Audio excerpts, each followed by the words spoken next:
Dengue के cases जो है बढ़ोतरी देखी जा रही है। और अगर हम सांबा की बात करें तो सांबा में भी जो है ऑन एन एवरेज रोज़ाना 8-10 केसेस जो है वो डेंगू के आ रहे हैं। अगर हम स्वास्थ्य विभाग की तरफ से अगर जानना चाहें कि ये डेंगू केसेस के एक्चुअल डाटा क्या है और इससे निपटने की क्या तैयारी है, तो हमारे साथ इस वक्त medical superintendent doctor Bharat Bhushan ji हैं।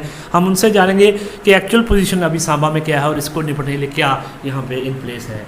देखिए, जैसा कि ये सीज़न अक्सर डेंगू में के मरीज़ आना स्टार्ट हो जाते हैं, तो जैसा सारी स्टेट में केसेस आ रहे हैं, हमारे जम्मू कश्मीर में हमारे सांबा में भी उसी तरह से केस आ रहे हैं।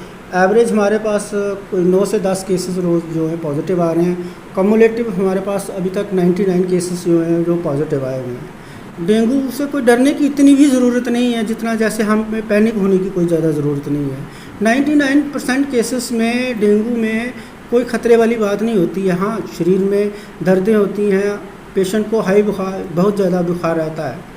तो सबसे पहले मैं लोगों को ये कहूँगा कि अगर कोई भी पेशेंट बीमार होता है तो वो उनसे यही गुजारिश है कि वो टाइम पे डॉक्टर को कंसल्ट करें और टाइम पे हॉस्पिटल में आके इन्वेस्टिगेशंस करें, और डरने की कोई ज़रूरत नहीं है इसमें। जहाँ तक उसके इलाज की बात है तो जो डेंगू के जो टेस्ट हैं वो 2 जगह हमें प्रॉब्लम आती है। एक तो जो पहले 3-4 दिन हमें बहुत ज़्यादा बुखार रहता है, तो उस समय हमें मरीज़ को कुछ नहीं करना है, कोल्ड स्पॉन्जिंग हमारा मेन रहेगा। ORS मरीज़ को ढेर सारा फ्लूइड दो, 2 से 3 लीटर फ्लूइड दो और टेस्ट करवाओ। जब मरीज़ को हमें ज़्यादा फ़िक्र की बात होती है जब बुखार टूटता है, क्योंकि उसको हम क्रिटिकल फेज़ कहते हैं।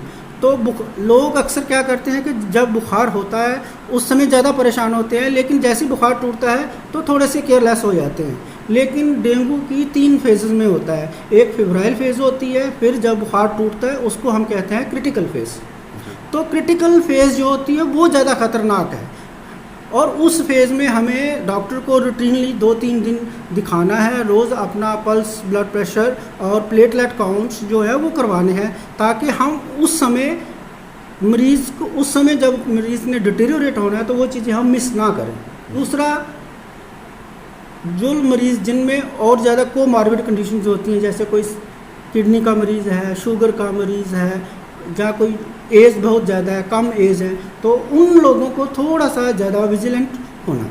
3rd डे से लेके 6th-7th डे तक आपको ज़्यादा विजिलेंट रहने की ज़रूरत है। और कृपया अगर आपको कोई भी मरीज़ जिसको हाई ग्रेड बुखार है और ब्रेक बोन जिसको हम बोलते हैं, आपके